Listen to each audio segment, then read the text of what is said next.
Welcome to Helen Chemistry channel. In this session we are going to discuss the topics zeroth law of thermodynamics, first law of thermodynamics and enthalpy. First, zeroth law of thermodynamics. If two systems are separately in thermal equilibrium with the third one, then they tend to be in thermal equilibrium with themselves. So, இங்கே Bயும் Cயும் எதோட thermal equilibrium இருக்கு? A ஓட. So, B ஓட thermal equilibrium இருக்கு, C thermal equilibrium இருக்கு. If two systems are separately in thermal equilibrium with third one, okay, then இது ரெண்டும் இதோட thermal equilibrium இருந்துச்சு அப்படின்னா அப்போ Bயும் C வந்து என்னது thermal equilibrium தான் இருக்கும். அதுதான் வந்து zeroth law of thermodynamics. If two systems are separately in thermal equilibrium with third one, then they tend to be thermal equilibrium with themselves. Next, first law of thermodynamics. The total energy in an isolated system remains constant, though it may changes from one form to another. Okay, in isolated system total energy வந்து என்னது கான்ஸ்டன்ட்டா இருக்கும். When system moves from state 1 to state 2, அது internal energy changes எப்படி இருக்கும்? U1 ல இருந்து U2 ன்னு மாறும்.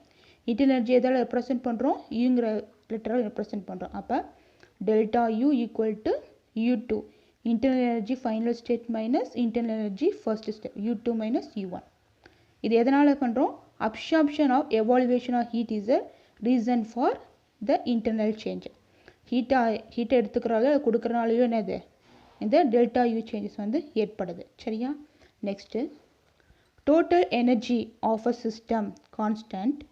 First law, delta U equal to Q plus W. So, Q is the amount of heat supplied, work done on the system. ஓகேங்களா? Qங்கிறது என்னது? நம்ம எவ்வளவு ஹீட்டை சிஸ்டத்துக்கு கொடுக்குறோங்கிறது Q. So internal energy change எதை பொறுத்து சொல்கிறோன்னா Q plus W. எவ்வளோ ஹீட்டு கொடுக்குறோம் ப்ளஸ் எவ்வளோ ஒர்க்கு சிஸ்டத்து மேலே பண்ணுறோம் அப்படிங்கிறது.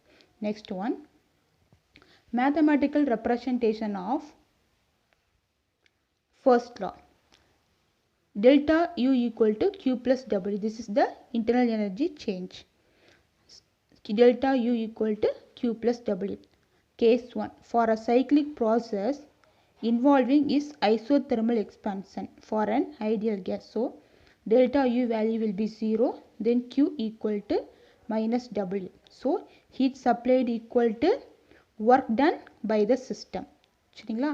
minus W na work done by the system, plus W na work done on the system. சரியா? Next, case 2. For an isochoric process, no change in volume. There is no work of expansion. Delta V equal to 0. So, delta E equal to Q plus W. Q equal to minus P delta V. சரிங்களா? Heat supplied converted to its internal energy. Then, delta E equal to QV. சரியா? So, isochoric no change in volume.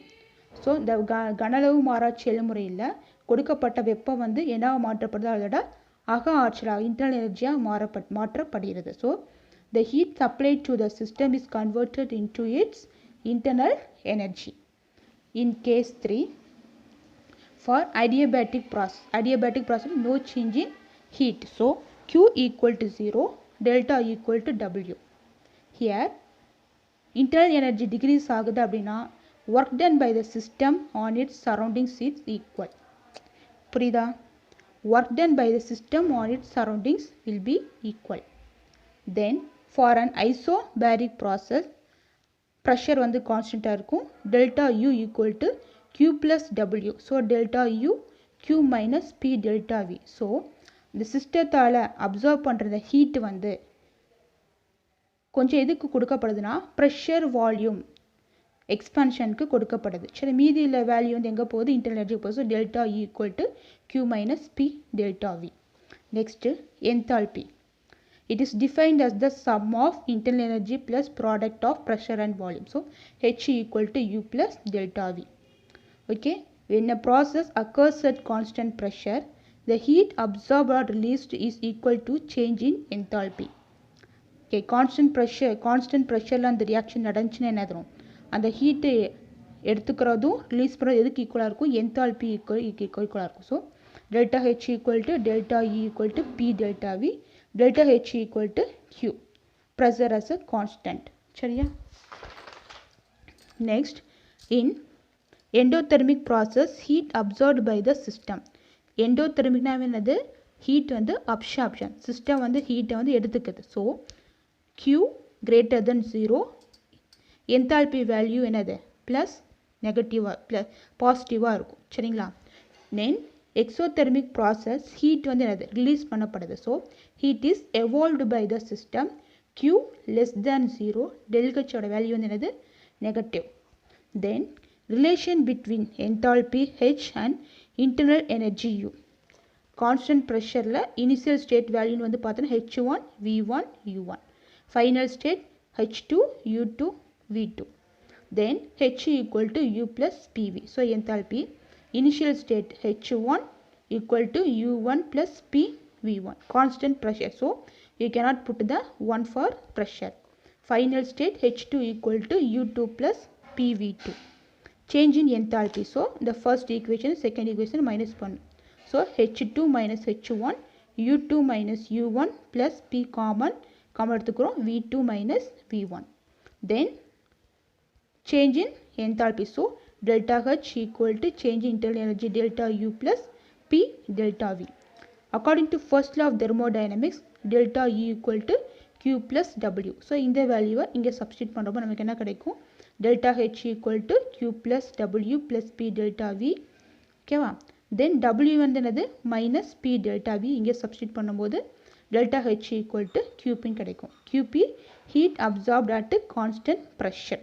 சரிங்களா? then PVI equal to NIRT, PVF equal to NFRT. so இது ரெண்டு equation minus பண்ணுறோம், P common, VF minus VI equal to NF minus NI into RT. அப்போ P delta V equal to delta N RT. so delta H equal to delta U plus delta NG RT. சரியா? இதான் வந்து equation. Thank you.